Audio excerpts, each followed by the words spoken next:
Assalamualaikum warahmatullahi wabarakatuh. Halo, jumpa lagi dengan Bu Susmiati. Kali ini kita akan belajar tema 2, subtema 1, pembelajaran 2. Yuk, tetap semangat.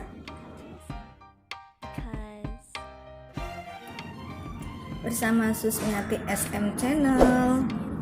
Jangan lupa subscribe, like, komen, dan share-nya. Terima kasih. Subtema 1 dengan pemetaan kompetensi dasar, materi PPKN, Bahasa Indonesia, Matematika, SPDP, dan PJOK. Pemetaan kompetensi dasar pembelajaran 2 yaitu materi PJOK, PPKN, dan Bahasa Indonesia. Adapun tujuan pembelajarannya sebagai berikut. Kalian simak.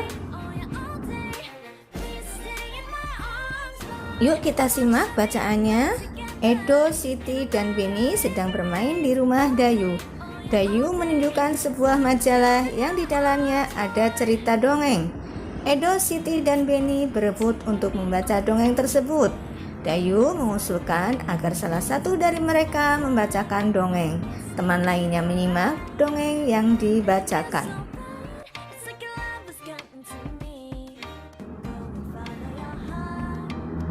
Pengembara dan sebuah pohon pengarang Aesop. Dua orang pengembara berjalan di sepanjang jalan yang berdebu dan tandus di hari yang sangat panas.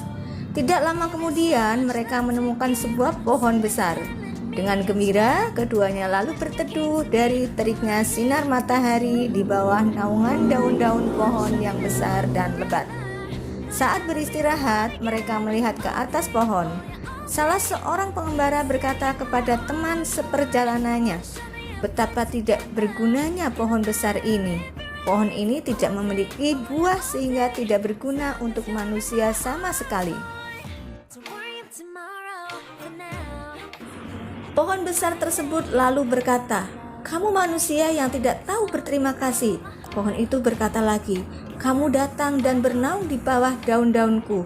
Kamu menikmati teduhnya perlindungan cabang dan daunku. Kamu masih menyebutku tidak berguna sama sekali."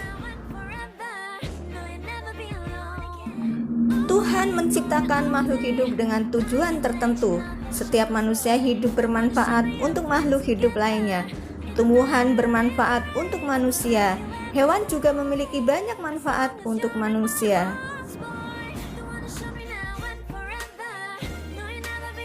Setelah membaca dongeng pengembara dan sebuah pohon, kita belajar untuk selalu bersyukur. Sikap bersyukur dapat ditunjukkan dengan menyayangi makhluk hidup. Kita simak dialog di bawah ini yuk. Beni, kenapa ayah sering mengucapkan terima kasih? Ayah Beni, berterima kasih itu termasuk orang yang selalu bersyukur. Beni, apa hubungannya berterima kasih dengan bersyukur ya? Beni, ada dong, berterima kasih itu salah satu cara kita bersyukur. Orang yang selalu bersyukur adalah orang yang rendah hati. Kebalikannya, orang yang tidak bersyukur adalah orang yang sombong. Beni, apa kita juga berterima kasih kepada tumbuhan dan hewan? Bagaimana caranya? Ayah, iya, kita juga perlu berterima kasih kepada tumbuhan dan hewan. Caranya berbeda dengan cara kita berterima kasih kepada manusia. Ibu, jika kita berterima kasih kepada tumbuhan, maka kita merawat tumbuhan dengan baik. Tumbuhan diberi air, pupuk, dan sinar matahari yang cukup. Kita juga tidak memetik bunga dan daun-daun sembarangan. Beni, bagaimana cara berterima kasih kepada hewan? Kata ayah, cara berterima kasih kepada hewan yaitu dengan menyayangi hewan. Kita memberi makan atau minum hewan-hewan. Kita tidak menyiksa hewan. Orang yang pandai bersyukur akan disukai teman-teman. Tuhan juga mencintai orang yang pandai bersyukur.